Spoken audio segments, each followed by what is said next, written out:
2016년 할게요.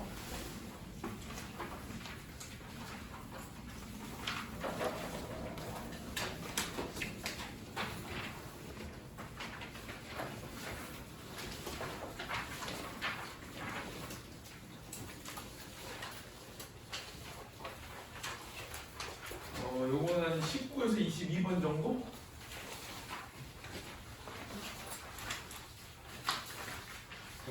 좀?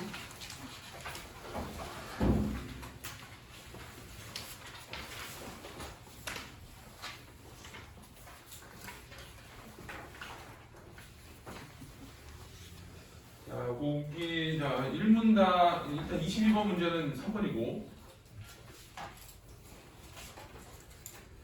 자, 1번은, 1문단은, 자, 일상생활에서 다른 사람의 물건을 구입하거나 자신의 물건을 판매하는 일은 흔히 있는 일이다. 이렇게, 다른 사람과 거래를 할 때 일정한 합의나 약속이 필요한데, 이를 계약이라고 한다. 여기까지가 이제 계약의 정의야. 그 다음에 계약은 일반적으로 청약과 승낙의 합치에 의해 성립되지만 특수하게 의사실현이나 교차 청약에 성립되기도 한다. 그래서 두 가지가 나온 거야. 첫 번째 분단에서는 계약의 정의가 하나 나오고, 그 다음에 이건 이제 성립 요건에 대해서 나온 거거든. 성립 요건이 세 가지지. 첫 번째는 청약과 승낙.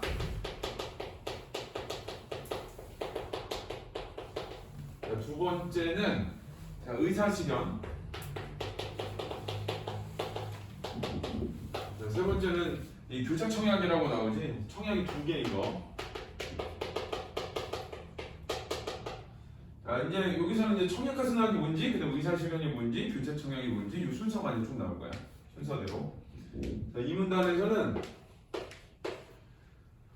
계약에서 계약의 성립을 제한하는 것은 청약이라고 하고, 이건 이제 청약의 정의지.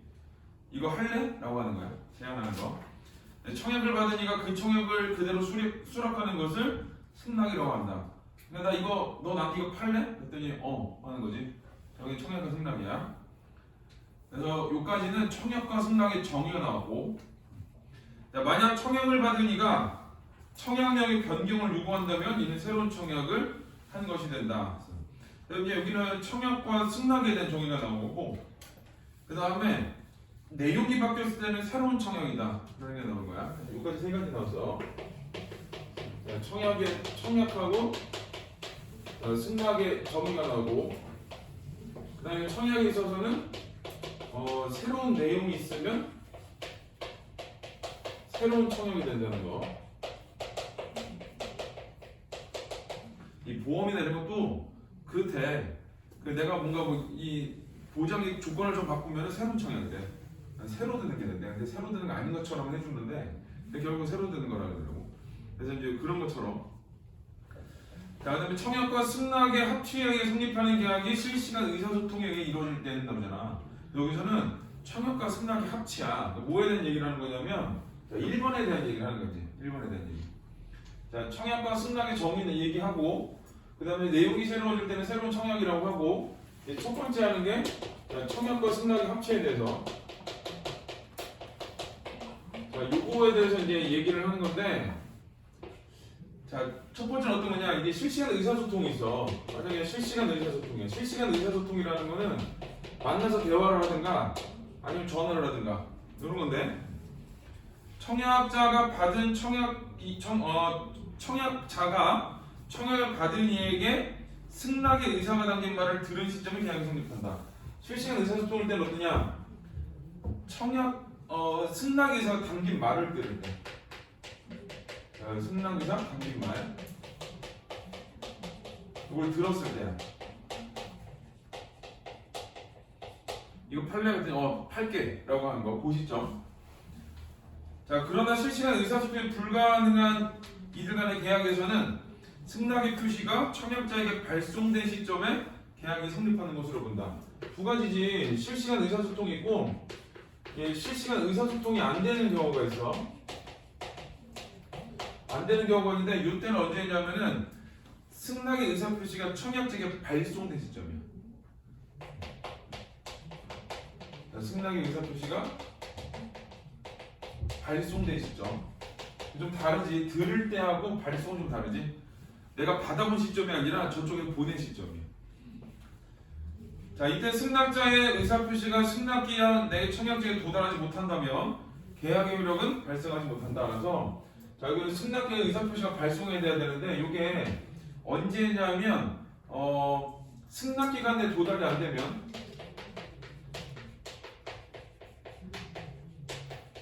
자, 여기 안 되면은 계약이 성립이 안 돼. 성립이 안 되고 이거 뭐 연착이나 이렇게 될 수가 있잖아. 자, 승낙 그 다음에 승낙의 의사표시가 승낙자의 과실이 아닌 부득이한 사유 기간에 도달하지 못하고 연착하는 경우가 있을 수 있다. 두 번째 경우인데 승낙 기간에 도달을 못했는데 부득이한 경우로 연착을 해. 부득이한 경우 연착하는 경우가 있는데 자, 어차피 얘도 승낙 기간에 도달 못한 거랑 똑같아.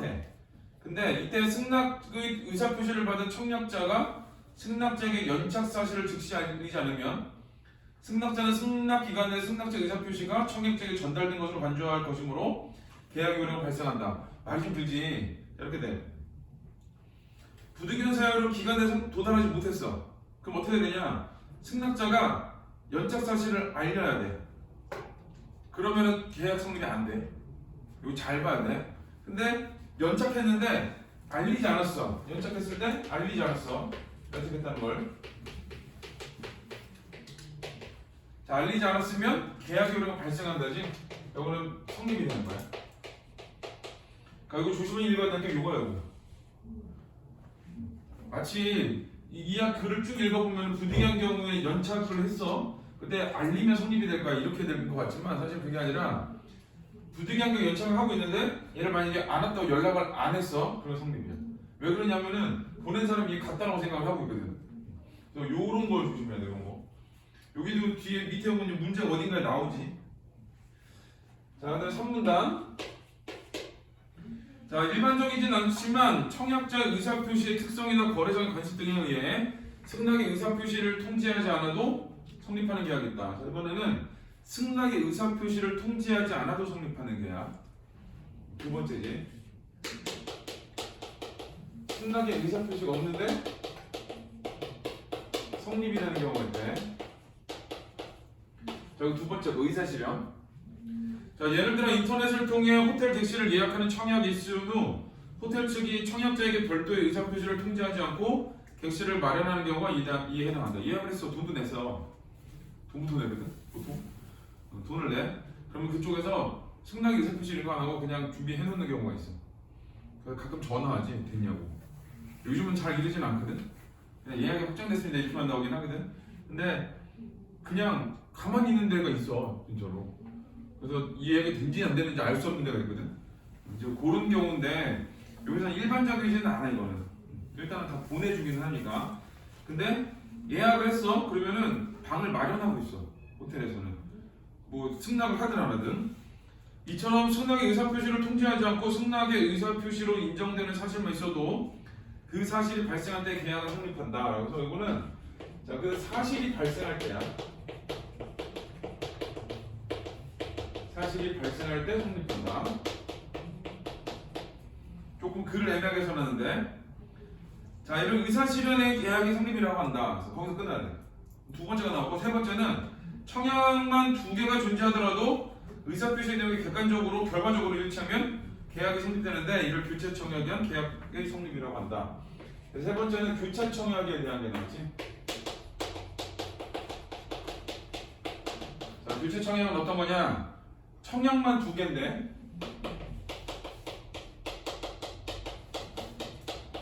이 청약 두 개가 내용 일치해. 자, 그러면 이제 성립이 되는 거야. 청약 두 개의 내용 일치하면. 자, 가령 모임에서 A와 B는 각각 자동차를 팔고 사고 싶다는 서로의 마음을 알게 된 후 A는 자동차를 1,000만 원에 팔겠다는 청약 의사표시를 B에게 보냈다고 하자. A가 보낸 게 뭐냐? 1,000만 원에 팔 거야. B는 뭐라고 그랬냐? 자, 이것이 B에게 도착하기 전에 B가 A에게 자동차를 1,000만 원에 너한테 1,000만 원에 살래 그랬어. 도착하기 전에 서로. 그럼 둘 다 청약만 한 거거든. 살래 팔래? 근데 두 개가 내용이 결국 같지. 사고 팔고 가격까지 물건도 똑같고. 자 그러니까 요럴 때는 청약만 두 개인데 승낙을 하고 말고가 아니지. 서로 각각에 보냈으니까 청약만 두 개인데 이때는 둘이 결과적으로 내용이 일치되기 때문에 이때는 이제 계약이 성립한다라고 보는 거야. 자 그다음에 계약은 양 청약의 의사표시가 A, B에게 모두 도달된 때 성립한다. 그래서 요거는 이제 성립이 언제냐? 모두 도달될 때야. 자, 청약의 의사표시가 모두 도달됐을 때, 자, 그때 이제 성립이 되는 거야. 근데 이제 어느 시점에서 이 계약의 성립으로 보는가? 이거를 이제 얘기하는 거지. 상문단. 자, 이러한 계약들이 성립되는 과정에서 매매 대상이 불에 없어진 것처럼 계약의 이행이 불가능한 상황이 발생할 수 있다. 이번에는 새로운 사건이지. 계약 이행이 불가능한 경우.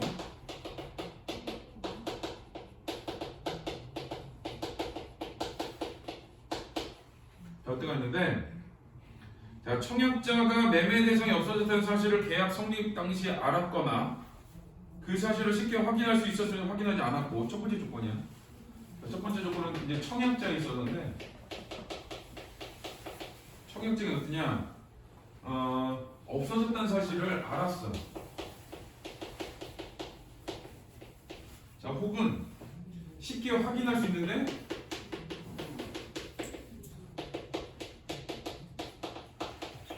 쉽게 확인 가능한데 안 했어. 이런 경우. 그 다음에 두 번째는 승낙자가 매매 대상이 없다는 것을 몰랐거나 알 수 없었다면, 자, 여기는 몰랐어. 그건 알 수도 없어. 이거 살래? 라고 했어. 근데 산다는 사람이 알았어. 없어진 걸. 사기지. 아니면 확인 조금만 하면은 할 수 있는데 안 했어. 그리고 이제 승낙을 살 사람이지. 살 사람은 몰랐어. 확인도 못해. 이제 그런 경우인데, 청약자는 계약의 유효를 전제로 한 경비나 이자 비용 같이 승낙자가 그 계약이 유효하다고 믿음으로 입은 손해를 배상해 줘야 된다. 이럴 때는 누가 해야 되냐? 승낙자에게 배상을 해줘야 돼. 승낙자에게 배상. 자, 이때 그 배상은 계약이 이행되었다면 승낙자에게 생길 이익, 이를테면 매매가와 시가 사이 차이를 초과할 수는 없다. 그래서 이 배상 금액이 어디냐? 자, 매매가와 시가 차이만큼 배상해야 된다. 이렇게 돼. 더 이상은 하면 안 되는 거고. 말은 되게 어려운 것 같은데 뭐 그렇게 아주 어렵고 그런 건 아니고. 자, 19번 문제를 보면 이거는 이제 그 좀 포괄적인 내용인데 대상의 장단점도 안 나오지. 그 다음에 대상을 구분을 했지. 계약의 종류를 얘기했지. 여기 있는 거 성립 요건. 그 다음에 사례를 활용했지. 거기 보면은 그 3문단 같은 데 보면 자동차 얘기도 나오고 그러지. 자, 그래서 이거 답은 2번. 여기 좀 포괄적인 내용을 지어보면 돼. 자, 20번은 기억니은 디귿이 있잖아. 얘가 지금 세 가지를 물어봤잖아. 그럼 위에 본문에도 세 가지가 나왔잖아. 그거 한 개씩 찾으면 돼. 자, 1번은 청약하고 청약밖에 없지. 얘는 뭐겠어? 교차 청약. 교차 청약으로 찾는 거고.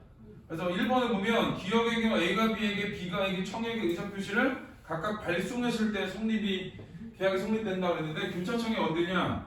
모두 도달했을 때 성립된다고 그랬지? 그래서 틀렸어. 이거 기억이 교차 청약인 거 알고 금방 풀리거든? 근데 그거 모르면 안 풀려 문제가. 그래서 그 그림을 잘 봐야 돼. 청약과 청약과 교차 청약 이렇게 되는 거고. 1번이 답이야. 자, 그다음 니은은 청약과 승낙이지. 그럼 얘지. 청약과 승낙의 합치. 그 다음에 디귿은 A가 청약을 했는데 B가 점점점이 미통지잖아. 그 이건 뭐만 있는 청약만 있는 거지. 자, 이거는 승낙의 의사표시. 자, 이거부터 맞춘 다음에 문제 풀면 돼. 자, 2번 기억의 경우 청약만 2개 존재하지만 청약만 2개. 네, 청약의 내용이 결과적으로 합치. 이 내용이 결과적으로 합치. 그러니까 됐다라고 보는 거야. 자, 니은은 이제 청약과 승낙인데 A와 B가 대화를 하고 있는 상황이 대화 상황이야. 대화 상황은 뭐냐? 실시간 소통이야. 대화. 요대로 하는 거지. 승낙의 의사 표시 말을 들었을 때. 그래서 승낙의 의사가 담긴 B의 말을 A가 들었을 때 맞지? 4번은 이제 디귿은 의사 실현인데 승낙의 의사 표시 인정되는 사실의 말씀. 여기 이제 사실의 말씀할 때 성립. 그다음에 5번은 디귿의 경우 총역적 의사 표시의 특성이나 거래상의 관습 등에 의해 승낙의 의사 표시를 통지하지 않고도 계약이 되었겠고 그래서 그런 이제 3문단의 첫 번째 줄, 두 번째 줄에 보면 나와. 그래서 이거는 이제 그 20번 문제는 뭐 그림이 나오고 이런 부분이 있지만 사실은 위에 있는 여기 1, 2, 3번을 하나씩 딱 맞추면 답이 금방 나오는 문제. 자, 21번. 윗글을 바탕으로 보기의 사례를 분석한 내용을 적절하지 않은 거. 가분들에게 우리 소유한 토지를 사겠다는 내용의 편지를 4월 5일에 발송하면서 4월 20일까지 답장을 요구했다라고 했지. 그 4월 20일이 어떤 거냐면은 요구했잖아. 저기 여기 나와 있는 승낙 기간이야. 승낙 기간. 이 안에 도착해야 돼.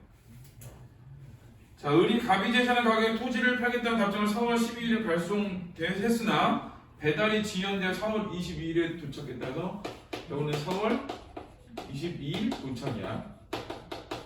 그럼 요 경우는 어떤 경우냐? 승낙 기간에 도달을 못한 경우지. 그러면 성립이 안 돼야지. 1번 보면 가에서 의뢰 답장이 만약 4월 20일 이전에 도착. 4월 20일 이전이면 승낙 기간 내잖아. 그러니까 계약이 성립하는 거지. 4월 12일에. 자, 그 다음에 자, 이거 왜 이게 4월 12일이냐면은 승낙의 의사표시가 발송된 날이야. 발송된 날, 받은 날이 아니라. 그러니까 12일 날인 거고. 자, 2번은 가에서 갑이 답장을 받자마자 을에게 연착 사실을 알리지 않는다면 연착 사실을 알리지 않았어. 자, 부득이하게 연착했는데 알리지 않았어. 그러면 성립되는 거지. 대충 자, 거기 보면은 알리지 않는다면 효력이 발생한다. 이거 그대로지. 맞고. 3번 가에서 을이 갑이 제시한 가격보다 더 높은 가격에 팔겠다. 더 높은 가격에 조치하네. 그건 뭐냐? 새로운 내용이야. 그래서 밑에 새로운 청약되는 거지. 그래서 맞는 말. 자, 4번 이제 나를 보면 병은 정의 눈여겨본 고가의 골동품을 창고에 보관하던 중 도둑 맞았지만 이를 확인하지 않고 정의에게 3천만 원에 팔기로 했다. 3천만 원에 팔 거야. 이거 뭐 된 거야 지금? 확인할 수 있느냐 아는 거지. 청약자가. 자, 이후 정은 골동품을 사기 위해 대출을 받고 이자로 30만 원을 은행에 지불했다라고 했어. 자, 나에서 병이 팔리던 골동품의 시가가 매매가보다 100만 원이 높다면 차익이 지금 그러면은 100만 원이지? 차익이 100만 원이면 요 범위 안에서 배상해줘야 돼. 근데 거기 뭐라고 나오냐면 130만 원 배상받을 수 있다라고 나오지.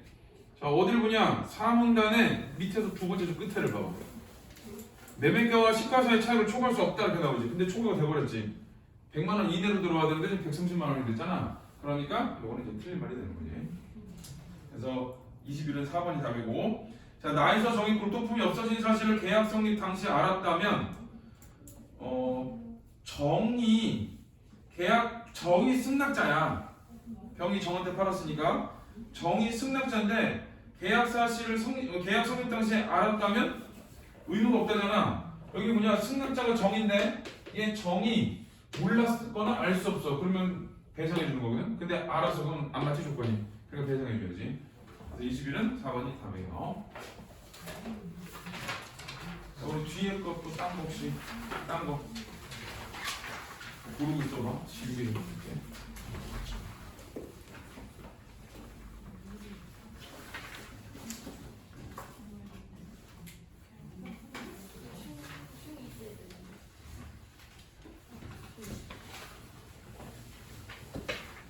다음 거.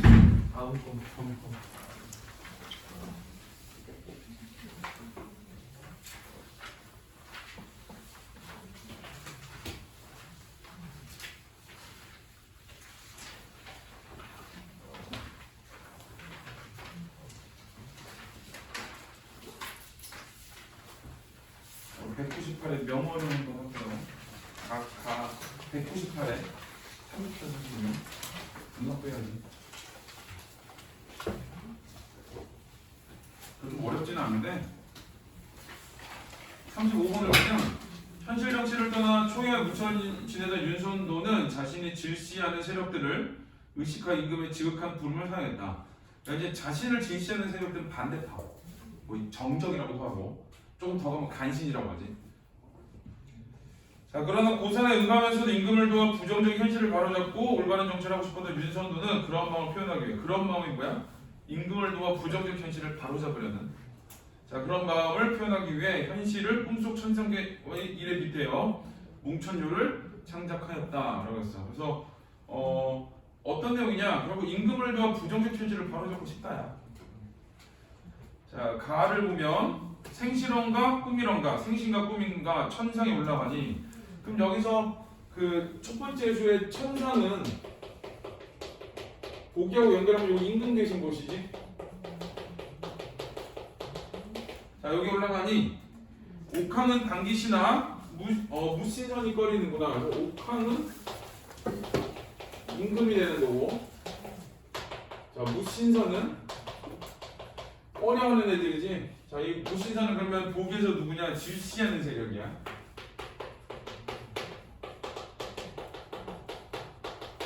질시하는 세력. 그래서 두어라, 이건 감탄사고, 강호에 누리며 달인의 분수로도다 라고 해서 결국 임금 계신 곳에 올라갔더니 임금은 반가워해. 근데 얘네들이 지금 날 꺼려해. 그래서 난 어떻게 할 거냐? 나는 강호에서 지낼 거야 라고 하는 거야. 저 강호에서 지내는 이유가 결국 누구냐? 무신선 때문인 거야. 얘네들의 질시 때문에. 근데 얘네들이 뭐가 돼? 부정적 현실이 되는 거겠지. 자, 두 번째 수는 푸점에 꿈을 부어 천상 11호에 들어가니, 자, 여기도 천상 11호도 똑같아. 하늘에 12호잖아. 그러면 12누각인데 여기도 이제 임금 계신 거.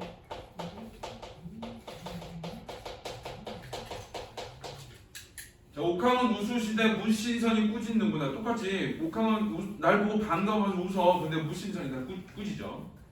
어주보 백만억 창생을, 백만억 창생 온 백성을 어느 성에게 물어보겠느냐, 온 백성을 어느 성에게 물어보겠느냐. 그래서 임금 계신 곳에 올라갔더니 역시 누가 있냐? 무신선들 있어. 얘가 꾸짖어. 그래서 내가 백성이를 물어보지 못했어.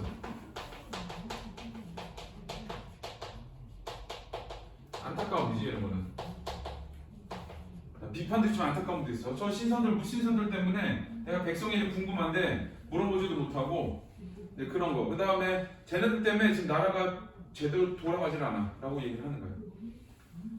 자, 하늘이 찌러졌을 때 무슨 기술로 기원했는고 라고 해서 하늘이 무너졌을 때 무슨 기술로 얘를 다시 만들어냈니. 그러니까 이건 어떤 거냐? 국가가 위기였을 때 누가 그 위기를 넘겼느냐의 뜻이야. 그래서 배공루 중수할 때, 자, 배공루는 이제 하늘인데 배공루를 다시 만들 때 어떤 목수가 이뤄냈는고 라고 하는 거지. 그래서 그건 어떤 의미냐? 자, 국가가 위기일 때 어떤 신하가 자, 위기를 극복하게 했는가 이런 뜻이야.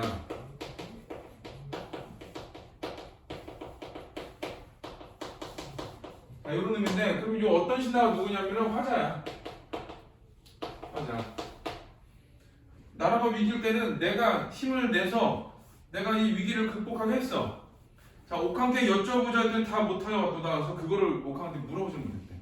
그래서 이 국가가 위기일 때 어떤 신하가 위기를 극복하겠나 이걸 묻고 싶은데 이걸 묻지는 못했대. 결국은 뭐냐? 나의 공덕을 임금한테도 말하지 못하고 왔다 이런 거거든. 자, 그래서 그런 안타까움이 좀 드러나 있는 거야. 자, 거기 35의 1번 보면 기역은 무신선이지 임금의 부름을 사용한 원인이지. 왜? 얘네들이 나를 꺼리고 꾸짖고 하잖아. 그러니까 이거는 나하고 반대파인 거거든. 그러니까 맞는 말이지. 자, 2번 니은은 작가가 응가하고 있는 삶의 공간 강호에. 왜 그러냐면은 초에 묻혀 지냈다 그랬잖아. 그러니까 강호, 초야 이렇게 되는 거야. 자, 그다음에 3번 디귿. 자, 천상 11호는 자, 작가를 필요한 임금이 있는 곳. 임금이 있는 공간 맞지? 임금 계신 곳. 선우야 자는 거 아니지? 자, 그 다음에 4번 리을. 백만억 창생인데 작가가 올바른 정치를 실현하려는 대상으로 임금을 따르는 계기? 임금을 따르는 계기는 여기는 백마다창생, 이 창생 백성이라는 뜻이거든. 얘네가 아니라 누가 무신선 때문인 거지. 그러니까 4번은 또 틀린 말. 자, 34번은 범위를 한번 줄여볼게요. 대꾸의 방식을 활용한 운율감을 형성한다. 대꾸에 붙이면 되거든. 이게 세 번째 수에 나오지. 하늘이 이질러졌을 때 무슨 기술로 기원했는 거. 배국로 중수할 때 어떤 목수로 이루어내는 거. 그렇지? 뭐뭐 할 때 뭐뭐가 있는 거, 뭐뭐 할 때 뭐뭐가 있는 거 이렇게. 일단 이거 맞아. 자, 감각적 이미지를 활용한 계절감인데 감각적 이미지는 심상을 썼다는 얘기고 계절감이 드러나야 되는데 첫 번째, 두 번째, 세 번째 계절감이 드러나는 말은 안 나오지. 자, 대화의 형식을 통해 대상과 친밀감인데 여기서 대상은 임금이거든. 임금과 친밀감을 드러내는 것도 아니지. 틀렸고. 인간과 자연의 대비. 그럼 인간은 유한하고 자연은 영원하고 이래야 되거든. 그런 것도 아니지. 자, 5번 명령적 어조를 통해 현실에 대한 비판의식을 드러내고 있다. 뭐뭐 해라 이렇게 돼야 되는데 뭐뭐 하는구나, 뭐뭐 하다, 뭐뭐 하는구나, 뭐뭐 하리. 그래서 명령적으로 뭐뭐 해라 이런 게 나오진 않지. 그래서 이거는 그냥 가 읽으면 풀리는 문제야. 자, 답은 1번. 대신에 1번이 대꾸법 찾기가 어려워. 대꾸를 찾을 때 보통 이렇게 하고 양쪽으로 이렇게 잡거든. C에서 이렇게. 그리고 원래 이렇게 넣는 게 맞아. 구가 연결되는 거라. 근데 지금 얘는 이렇게 쓰면 이렇게 행길이 대꾸가 된 거지. 그래서 두 가지를 보는 거야. 이렇게 양쪽으로를 보든가 아니면 위아래로 보든가. 대꾸를 볼 때 두 가지를 봐. 문장 구조가 똑같이 생겼다 그러면 맞다 이렇게 보면 돼. 비슷하게 생겼으면. 자, 36번. 보기를 바탕으로 나를 감상한 내용을 적절하지 않은 것. 이 작품에서 작가는 임진왜란 당시 혼탁하고 암담한 시대 현실 속에서 신분의 제약으로 인해 자신이 할 수 있는 것이 없음을 안타까워하고 여기 붙여야 돼. 암담한 시대 현실 속에서 신분의 제약으로 인해 자신이 할 수 있는 것이 없음을 안타까워하고 붙여야 돼. 피난길에 오는 임금을 달에 비하여 여기 임금에 대한 걱정 붙여야 돼. 그러니까 현실에서 할 수 없는 거에 대한 안타까움. 그 다음에 또 하나 임금에 대한 걱정. 그래. 명어름이라는 게 이제 밝은 달을 노래한다 이런 뜻이거든. 근데 거기 보면은 임금을 달에 비유했다 그랬지.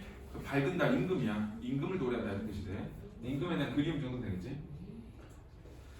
자, 청광을 머금으니 맑은 달빛 이런 뜻이야. 맑은 달빛을 머금으니 폐부는 내 폐 속이거든. 그러니까 이제 마음이라고 보면 돼.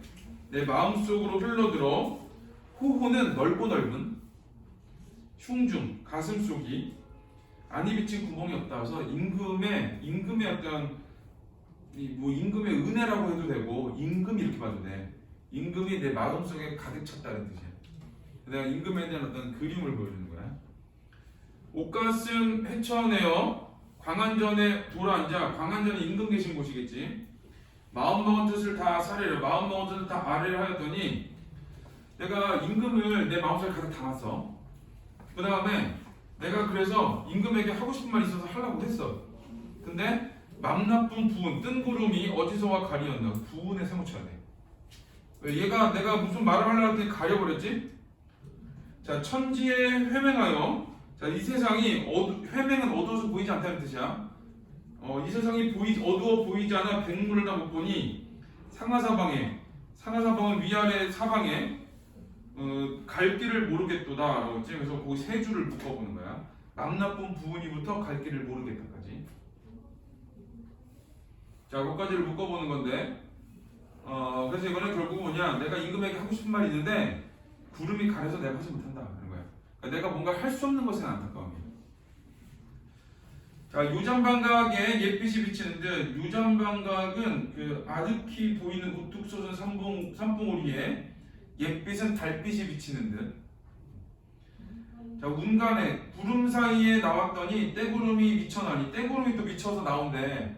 자, 옛빛이 비쳐. 임금의 어떤 그 임금의 모습, 임금에 대한 그리움, 임금의 은혜 이런 거 되는데 그 임금이 비치니 희미한 빛이 점점 아득하여 온다. 그래서 떼구름 때문에 옛빛의 희미한 빛이 점점 아득해 온대. 그러니까 임금과 점점 거리감이 느껴지는 거야. 점점. 헤어져서가 아니라 지금 피난가 있는 상황이지. 그래서 임금의 어떤 은혜가 점점 보이지 않는다. 근데 이게 임금이 잘못해서가 아니라 암담한 시대현실 때문에 그래. 자, 중문을 닫아놓고 정방 뜰에 따로 서서 매화 한 가지 개영인가 돌아보니 처량한 암양이 날따라 근심한다 라고 해서 중문 매화 한 가지를 이렇게 바라봤더니 그 매화가 매와 향기가 나를 근심케 한대. 그래서 여기 근심한다는 내 화자의 정서가 되겠지. 나라 걱정. 자, 소령을 발을 지워놓고 동방에 혼자 앉아 금작경, 거울이야. 거울을 닦아 벽 위에 걸어두니 제목만 밝히고 남 비출 줄 모르는구나 라고 해서 그 달은 온 세상을 비추는데 이 거울은 온 세상을 비추지 못한다. 그냥 뭐 이 정도 의미야. 자, 단단한 선으로 흰 비단으로 만든 둥근 부채로 긴 바람을 붙여내어 이 구름을 다 고치고 싶구나 라고 해서 자, 이건 화제의 소망이야. 내가 부채를 가지고 바람을 불게 해서 구름을 다 걷게 했으면 좋겠어. 그러니까 임금의 은혜가 드러났으면 좋겠어. 임금이 왔으면 좋겠어. 이런 뜻이야. 자, 기원독죽으로 어떤 언덕에 푸른 대나무로 일천장 비, 이 빗자루를 메어서 저 구름 다 쓸거다. 그래서 여기서 하고 싶은 말 이거야. 구름을 다 걷게 하고 싶고 구름을 다 쓸게 하고 싶어. 이 구름이라는 것은 뭔가 나와 임금 사이 장애물. 그 다음에 이 세상을 암울하게 만드는 소재거든. 그러니까 암울하게 만드는 어떤 부정적 현실들을 다 걷어내고 싶다. 이런 의미가 되는 거야. 자, 장공은 말리오, 높은 하늘은 말리오, 이 몸은 진토니 서이한, 자, 쓸쓸한, 자, 뭐 맹세한, 약속한 이내 뜻이 해나니 생각해보니 허사로보다 가뜩이나 근심만의 긴 밤은 어떠한가. 자, 뒤척이며 잠 못 일어 다시 생각해보니 영어수장이 천지도 무궁하니 영어수장 밑에 나오지 달이 차고 지며 초목이 자라고 쓰러지는 것이 천지도 무궁하니 풍은 바람과 구름이 변한들 본색이 어디 가겠느냐라고 해서 자, 이게 그래 뭐 구름으로 다 덮어서 세상이 암울해. 그래도 그 안에 들어있는 본질들은 다 똑같아. 변하지 않아. 뭐 이 정도 의미고. 자, 우리도 단심을 지켜서 그러니까 어떻게 되냐. 우리도 구름사이에 가는 그 대상들의 본질이 그대로 남아있는 것처럼 우리도 단심, 충성심이야. 일편단심. 단심을 지켜서 명월볼날 기다리노라 해서 임금볼날 다시 기다렸으면 좋겠다. 이런 뜻이에요. 자, 여기서 이제 구름 때문에 부운도 있고 구름도 있고 그러잖아. 그 구름이 혼탁한 시대 현실을 보여주는 거고, 그 혼탁한 시대 현실에서 내가 할 수 있는 일이 없지. 내가 어디로 가야 될지를 모르겠고, 그래서 임금에 대한 그래서 나라 걱정을 하고 있는 거고, 그래서 언젠가 임금을 다시 불날을 기다리고 있는 거고, 자, 이런 의미가 되는 거야. 자, 1번은 사례라는 뜻은 혼탁하고 암담한 시대 현실과 관련된 것이겠군. 그렇겠지. 그런 거에도 부정적인 것에서 얘기를 하려고 했더니 지금 구름이 가려가지고 아무것도 보이지 않아. 자, 이번 옛빛이 점점 아득하다는 것은 임금이 천상이 점점 부정적으로 변하고 있다. 이 빛은 달빛이잖아. 달빛이 점점 사라지고 있다는 얘기는 임금이 점점 사라지고 있다는 거거든. 그러니까 그것은 맞는 말. 3번 제목만 밝히는 금작경은 필연경 임금의 상황. 이거는 임금의 상황이 아니라 내가 혼자 앉아서 그 거울을 비춰본 거지. 내가 혼자 앉아서 내 거울을 비춰본 거지. 이게 임금의 상황을 비유한 말은 아니야. 임금의 상황을 비유한 거는 옛빛을 잃어간다고 이 정도가 되겠지. 그래서 임금은 지금 세상을 비추지 못하고 나만 비추고 있어. 이렇게 되는 거야. 이렇게 해석이 되면. 그건 아니니까. 3번은 틀린 말. 4번은 단단한 손으로 바람을 일으키려는 것은 부정적 현실을 바꾸고 싶은 소망. 그래서 구름을 다 쓸어내버리고 싶지. 5번은 자신의 뜻이 허사라고 한 것은 신분적 제한으로 인해 자신을 진토로 인식한 결과이고, 그래서 내 뜻이 허사야. 그러면 내가 할 수 있는 일이 없어. 이렇게 되는 거지. 그래서 답은 3번이에요. 자, 우리 또 다른 거.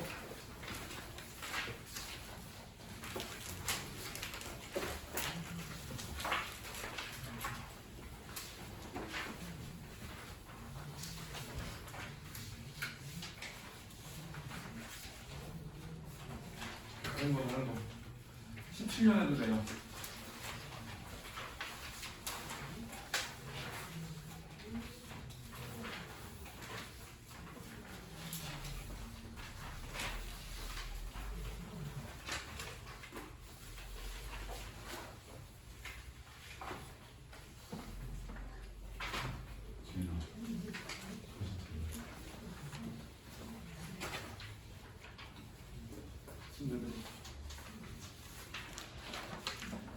니네 과제 어디까지 했지?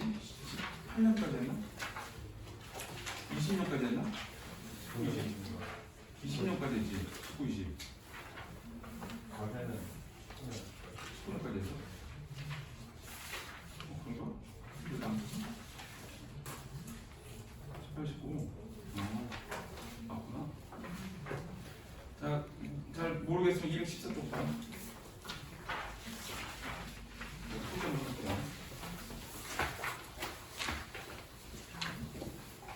맨날 중요한 소설이야. 맨날 중요한 소설.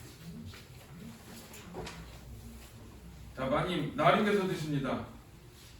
문 밖에서 3월의 아래였다. 윤씨 부인은 순인 차렵 이불을 벗고 일어나는다. 윤씨 부인에 대한 얘기.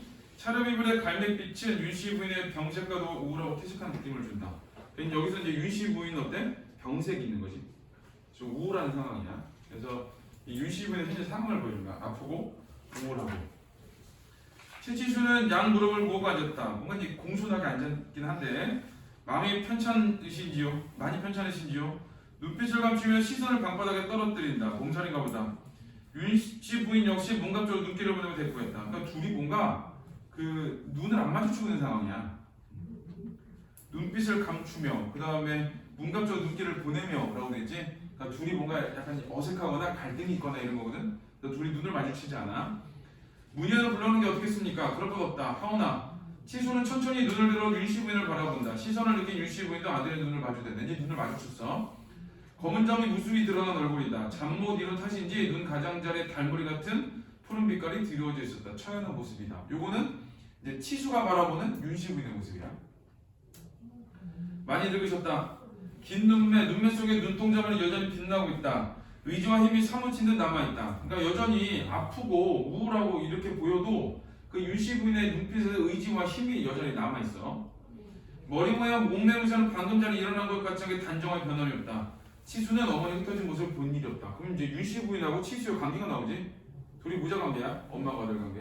근데 지금 둘이 눈을 마주치지 않고 얘기를 하다가 눈을 마주쳐서 치수가 윤씨 부인을 바라보는데 많이 늙었다. 대신에 의지와 힘은 여전히 남아있고 항상 단정하다. 그렇게 되지. 자, 여전하신 언제나 저 모습 전운빈 대장간에서 수천 번을 두드려 맞은 쇠붙이 같다. 그러니까 뭔가 의지가 있고 힘이 있는 여인이야. 윤씨 부인은. 치수는 자신의 마음도 싸늘하게 식어가는 것을 느낀다. 많이 늙었다고 생각하는 순간 전신을 맴돌았던 뜨거운 쌀 소리 내며 가시는 것 같았다. 단련된 쇠붙이였다. 싸움터에서 적과 적의 칼이 맞닥뜨린 순간이야. 그러니까 뭔가 둘이 심리적 갈등이 있는 거야. 그러니까 둘이 지금 갈등이라고 싸움의 그 싸움터에서 적과 적의 칼이 맞닥뜨린 순간이라고 하는 거지. 뭔가 이 긴장감을 보여주고 싶은 거야. 쌍방의 효신의 힘으로 겨루는 숨결조차 내기 어려운 침묵. 긴장은 두 모자 사이의 공간을 팽팽하게 메운다. 뭔지는 모르지만 지금 여기까지 읽어보면 윤씨 부인하고 치수 사이에는 긴장감이 돌고 있는 갈등이 있고, 치수는 어머니의 뻗치는 힘이 전보다 가늘어진 것을 느낀다. 대신 보다 날카로워진 것을 피부로 심장으로 가득한다. 그러니까 뭔가 여전히 강한 사람이야. 치수가 바라보기에 윤씨 부인은. 요즘도 당사는 철부러스로 다니느냐? 네. 힘을 과하게 써도 되겠느냐? 아닙니다. 도리어 몸이 쾌적해지는 듯합니다. 윤씨 부인은 아들로부터 눈길을 거두었다. 치수는 햇빛 부신 것처럼 눈원절을 좁힌다. 배운 김에 한 가지 말씀드리겠습니다. 앞으로 혼자 있을 수는 없는 일이며 남의 행복도 그러하거니와 서희에게 어미가 있을 것 같습니다. 서희에게 어미가 있어야 하는데 거두어졌던 윤씨는 치수에게 쏠린다. 치수는 왜 자신이 그런 말을 했는가? 한 번도 생각해본 일이 없는 결혼 문제를 어째 입 밖에 냈는가? 치수는 그 까닭을 알지 못했다. 그러니까 아마 이 치수가 그 서희의 아빠인가 봐. 그리고 서희한테 엄마가 있으면 좋겠다고 했지. 자, 너 생각이 그렇다면 규수를 구해야겠지. 왜 반대하지 않으십니까, 어머니? 그렇지, 서희에게도 어머니 있어야겠구나. 그럴 리겠습니까? 서희에게 당치 않은 혹이 하나 생길 뿐이죠. 서희에게 유순하고 그린을 보는 소희랄 신랑감이 필요할 뿐이지요. 그래서 서희를 결혼시켜야 될 것 같아 라고 하는 거야. 자, 서울 가서 병을 얻어온 어머니에게 조석으로 문안드리는 치수의 관습은 생략되어 왔다. 지극히 자연스러운 회피였고, 그러니까 둘이 지금 긴장관계가 있잖아. 그러다 되게 오랜만에 왔나봐. 그리고 이제 아침마다 문안을 안 했고, 그건 이제 둘이 갈등을 피하기 위한 회피였던 거고. 자, 피차 부담을 덜어준 일이기도 했었다. 치수는 아직 자신이 소유한 토지가 얼마만큼 되는지 1년에 거두어들일 곡식이 몇 석이나 되는지 정확히 알지 못하고 있었다. 속박당하지 않기 위해 그는 의식적으로 그런 일을 무관하려 했고, 그러니까 나한테 주어진 재산이 얼마인지를 생각하지 않고 있었어. 왜 그러냐면 그걸 알고 내가 관리를 하면 이 집안에서 그게 묶여 있어야 되니까. 그만큼 윤씨로서는 보다 무거운 굴레를 둘러쓴 셈이요, 고통스러운 세월을 보내기 위해 그 굴레는 무거울수록 윤씨 부인이 원한 바 있는지 모른다. 그러니까 재산을 자기가 다 갖고 있었던 거지, 윤씨 부인은. 자, 무당 월선내는 칼을 두고 미친듯이 춤을 추었다. 꽃각과 무복이 펄럭거렸다. 징소리 북소리 요란했다. 월선내 얼굴에서는 땀방울이 뚝뚝 떨어졌다. 며칠 몇 밤이었다. 벼랑과 월선내는 칼을 집어들고 할머니가 달려 무릎을 꿇었다. 마님. 자, 할머니는 당혹했다. 눈을 깜빡거리고 월선내를 내려다봤다. 아신 절로 가셔야겠습니다. 갑자기 아씨가 절로 가야 되는데 이런 얘기가 나왔는데 여기서 이제 중심이 되는 건 뭐냐면은 치수와 윤씨 부인의 어떤 긴장 관계예요. 긴장 관계가 이제 중요한 내용이 되는 거야. 자, 34번을 풀어볼게요. 가의 서술상 특징. 다 버리고구나. 더 읽어보겠다. 자, 중량 출간의 윤씨 부인은 의도치 않은 혼의 자식을 비밀리에 출산하러 절에 가게 된다. 윤씨 부인은 의도치 않은 혼의 자식을 비밀리에 출산하러 절에 가고, 어린 치수는 어머니를 그리워하다가 어머니가 돌아오는 날을 맞이한다 그랬지? 어린 치수래. 그러면은 앞에서는 많이 늙었다 그랬잖아 엄마가. 그러면은 앞에서는 어린이 치수인 거고 이 중략중을거리는 어린 치수거든. 그래서 시간의 역전이 된 거야. 윤씨 부인도 혼의 자식을 지금 갖게 된 거고, 이듬해 2월달 꽃바람이 부는데 어머니는 가마를 타고 돌아왔다. 치수는 미친듯이 마을길까지 쫓아가서 가마를 따라왔다. 어머님, 마음이 급하여 가마를 따르며 불렀으나 가마 안에서는 아무 대답이 없었다. 가마가 내려지고 어머니가 뜰에 나섰을 때 치수는 그 얼굴을 지금도 잊지 못한다. 뭔가 강렬한 기억이 있는 거야. 자, 백나무로 빚은 사람 같은 얼굴 하얀다 봐. 모습은 그렇다 치고 어머니가 자기를 보는 순간 한 발 뒤로 물러서 도망갈 것을 찾듯이 이리저리 뒤돌아보는 게 아닌가. 그래서 엄마가 자기 아들을 반가워하지 않고 막 도망갈 구멍을 찾으려고 그래. 이유가 뭐야? 혼외자를 낳기 때문이지. 자, 그런 거에 대한 죄책감. 그토록 오랜 시일 이별한 꿈에 그리던 어머니가 그동안 잘 있었느냐고 부드러운 손길로 등을 어루만져 줄 줄 알았던 어머니가 저럴 수 있는 치수는 눈앞에 캄캄했다. 어머니는 할머니에게 인사를 올린 뒤 별당에 들었고 별당문은 꼭 닫혀진 채 해는 저물고 말았다. 이때부터 모자성에 보이지 않는 강물이 흐르기 시작했다. 그래서 요 중략 부분 뒤에는 나온 게 뭐냐? 앞에 윤씨 부인하고 치수가 이 긴장 관계가 언제부터 시작되었는지 그 시작점을 얘기해 주는 거예요. 그 시작점이 어디냐면은 그 윤씨 부인이 혼외자를 출산하는 그날부터야. 자, 이해를 할 수 없는 거부였다. 무슨 까닭으로 자애스럽던 어머니 남보다 먼 사람이 되어버렸는지 모를 일이었다. 치수의 소년 시절은 어둡고 고독했다. 허약허약 본시부터 신경절제의 성격이 차츰 잔인하게 변화했으며 방향 부인의 젊은이로 성장했다. 그래서 그 어머니의 이런 외면 이런 것 때문에 치수가 성격이 변하게 된 이유, 자 그거를 얘기한 거지. 근데 이제 이런 치수가 어머니가 늙은 걸 알았어. 이제 그럼 공격이 시작됐겠지. 아닐 수도 있겠지만. 자, 1번을 보면 34번 풍자적 서술을 통해 인물의 부정적 행위 비판인데 풍자면 잘못된 거 꼬집어야 되거든. 그런 게 나오진 않지. 틀렸어. 작품박 서술자를 통해 인물의 내면 심리를 제시하고 있다 그랬는데 일단 나가 없지. 나가 없으면 작품박 서술자고 그 다음에 인물의 내면 심리는 치수의 속마음을 다 얘기하고 있지. 그래서 맞아 2번이. 시대적 배경을 제시한 사회현실의 문제를 드러내고 있다 그랬는데 여기서 시대적 배경이 나오진 않았고 의식의 흐름을 기법을 한 인물의 내적 욕망인데 의식의 흐름 기법하고 내적 욕망이거든. 이게 의식의 흐름의 기법을 찾는 게 어려워. 머릿속으로 떠오르는 생각 그대로 다 쓰는 게 의식의 흐름 기법이거든. 그건 찾기가 어려운데 대신에 인물의 내적 욕망이 드러난다 그러면 치수가 속으로 어떤 마음을 품었는지 아니면은 윤씨 부인이 어떤 마음을 품었는지 그런 게 나와야 되거든. 근데 그런 게 안 나오지. 자, 인물의 과정된 행동들의 비극적 분위기에 반전을 표하고 있다 그랬는데 그 비극적 분위기를 뒤집어야 되거든. 희극적으로 즐겁게 그런 것도 안 나오지. 그래서 2번. 자, 30번은 가를 이해하는 거 적절하지 않은 거. 윤씨 부인의 검은 점이 무수히 드러난 얼굴을 통해 치수가 어머니 뻗친 입이 전부 다 가늘어졌다고 느낀 이유 중 일부. 이게 뭐야? 늙었다지. 이게 검버섯 생겼다는 얘기야 이게. 자, 이번엔 치수가 윤씨 부인과 오랜 시일 이별했다는 사실을 통해 현재 치수가 고통스러운 세월을 보내기 위해 무거운 굴레를 쓴 이유인데 이건 내용을 치지. 여기서 무거운 굴레를 둘러쓴 게 누구냐? 자, 거기에 214페이지에 오른쪽 지문에 5번째 줄 봐. 5번째 줄. 윤씨로서는 보다 무거운 굴레를 둘러쓴 셈이 이렇게 나오지. 치수가 아니라 윤씨지. 내용을 치거든 이거는.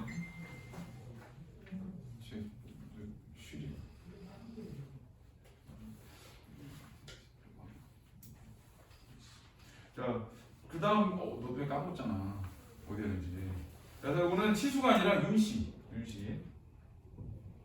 자, 2번이 답이에요. 3번은 모자세에 보이지 않는 강물이 흐르기 시작했다는 것을 통해 현재 치수가 윤씨를 회피하는 행위가 자연스러운 이유.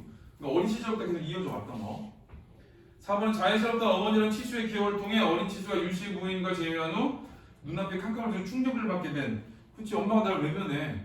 자연스럽던 엄마가 나를 외면하니까.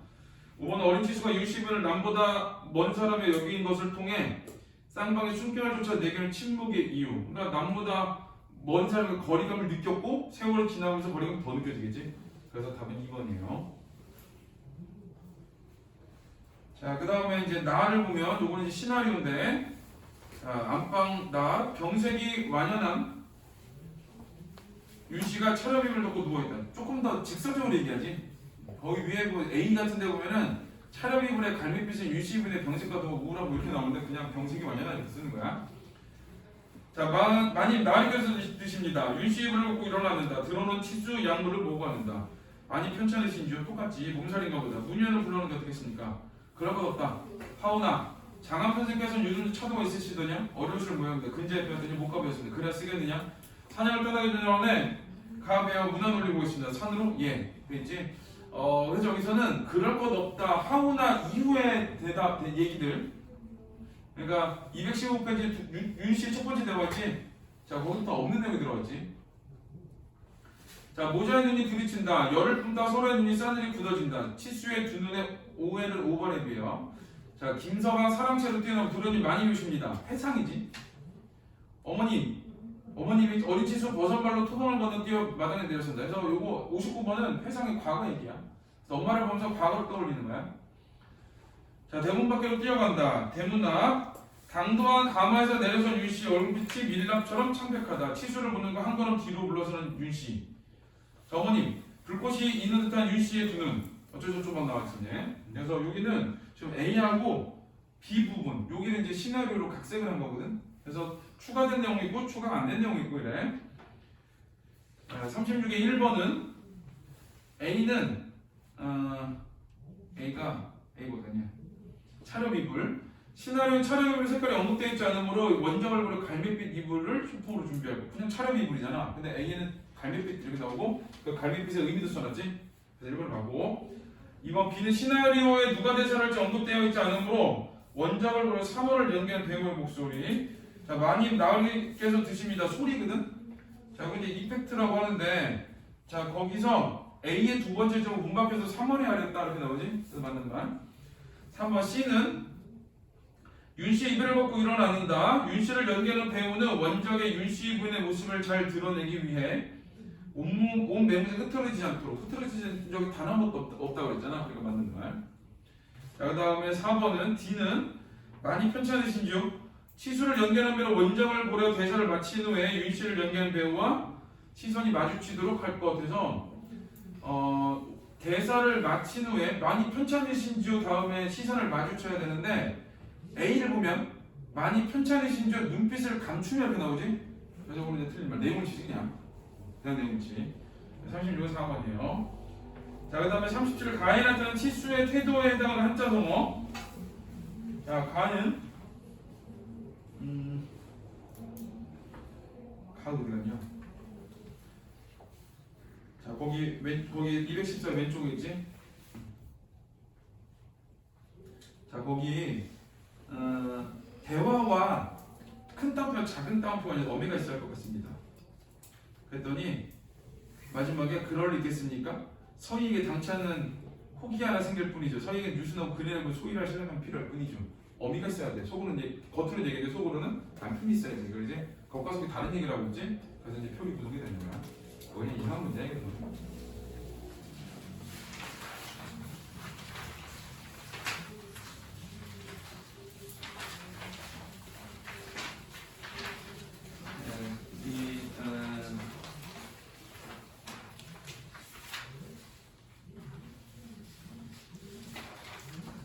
이 216페이지에 4시간을 도전 작품 2개를 해줄게.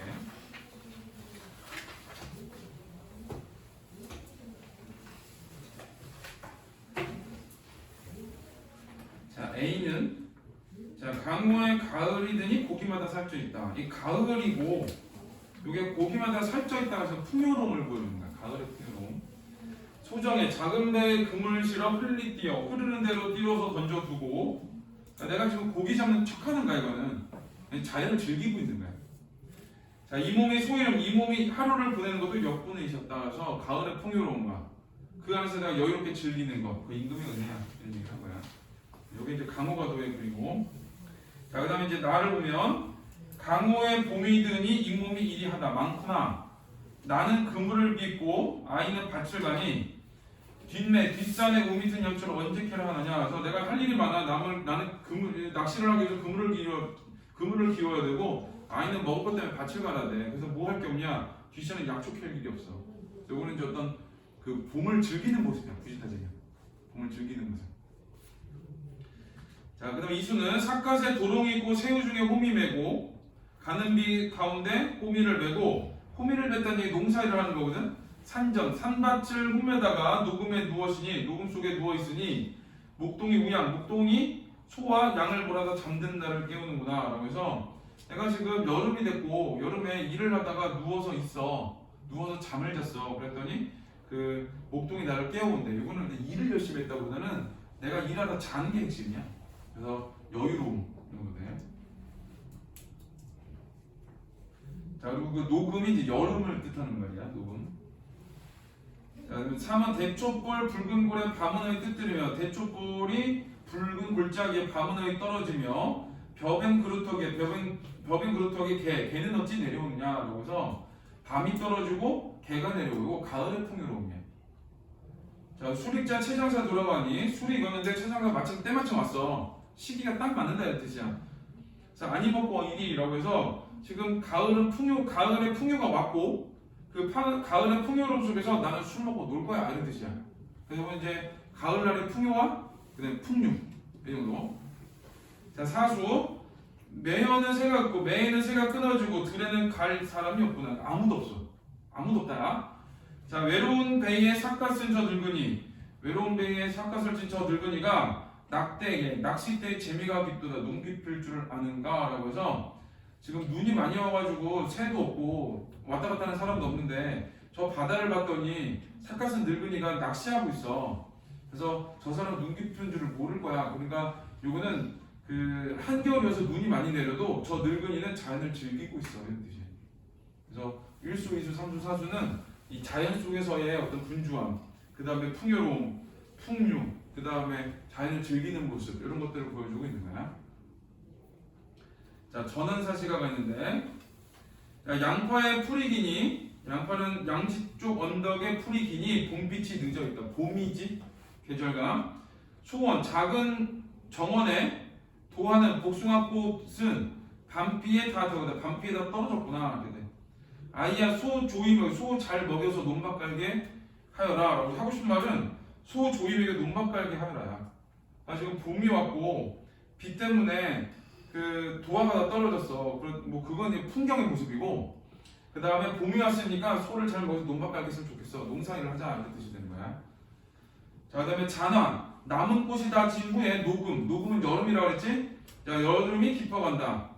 백일고촌에 백일은 한낮 고촌 외로운 마을에 낮닭의 소리로다. 그래서 지금 녹음이 깊어가고 닭이 울고 아이야 개면조 불러라 긴 졸음을 깨워라. 개면조는 이제 노래를 불러라 긴 졸음을 깨우자라고 해서 이 긴 졸음 깨우자가 여유로움, 한가함 이런 걸 보여줘요. 한여름에 자고 있는 거거든 시원해서. 그 다음에 추일 흰 이슬이 서리되니 가을이 늦었다. 이건 가을이야. 긴들 황혼이 한빛이 피었구나. 긴 들판에 누런 구름인데 익은 곡식 이런 뜻이야. 익은 곡식이 한빛 모든 하나의 빛으로 펴졌구나. 그러니까 곡식이 많이 익었다 이런 뜻. 아이야 빚은 술 걸러라. 아이야 빚은 술을 걸러라. 추운 겨워하노라. 그래서 야 술 걸러. 우리 봄의 흥취를 누리자라고 돼 있어. 그래서 이것도 추일은 저거야. 가을의 풍요로움과 풍류야. 자, 동일 북풍이 높이 부니 암매에 눈이 든다. 자, 북풍은 겨울바람이고 앞산에 눈이 떨어지는구나. 모천 초가집 처마의 찬빛이 석양에 거이르구나. 아이야 콩죽 니거느냐 먹고 자라느라 해서 마지막에는 지금 겨울이 왔고 먹을 게 그렇게 많지 않잖아. 근데 그 먹을 게 별로 없는 한 겨울에도 콩죽 익었어? 나 그거 먹고 잘래 라고 하는 거라서 이 콩죽은 소박한 음식이거든. 그래서 소박한 음식에 만족한다. 안분지족 그렇게 돼. 그래서 이수는 이제 봄이 됐으니까 우리 농사일을 하자라는 거고, 그다음 하일은 그 여름날의 여유로움을 보여주는 거고, 그다음에 추일은 가을의 풍요와 풍류를 보여주고, 자, 사수는 겨울의 모습과 안분지족의 모습 이런 걸 보여주는 거야. 자, 재석 1인데 이봐 아이들아 세운다 즐겨하지 말아라. 헌사한 세월이 초년화사 가느니라. 시간 빨리 간다 좋아하지 마. 걔네들이 결국은 너의 젊음을 다 뺏어가. 그런 거야. 그래서 우리도 새해 즐겨하다가 우리도 새로운 해를 즐겨하다가 이 백발이 되었노라. 라고 해서 그 늙음에 대한 한탄. 그 다음에 소년들에 대한 경계 이런 거야. 자, 뭐 그 정도 얘기고 얘네들 전부 다 사시가 아니라 사시가. 봄, 여름, 가을, 겨울에 배경 봄, 여름, 가을, 겨울을 소재로 해서 그 강호 사시가 같은 경우는 자연에서의 즐거움과 임금에 대한 은혜를, 그 다음에 사시가하고 전원 사시가 같은 경우는 자연 속에서 어떤 농사일과 자연 속의 농사일, 그 다음에 자연 속에서 풍요와 여유로움 이런 걸 보여주고 있는 시다. 이렇게 보면 돼. 자, 우리 잠깐 쉬었다가 여기 독서를 하고 그 다음에 수특을 좀 하고 그렇게 할 거야.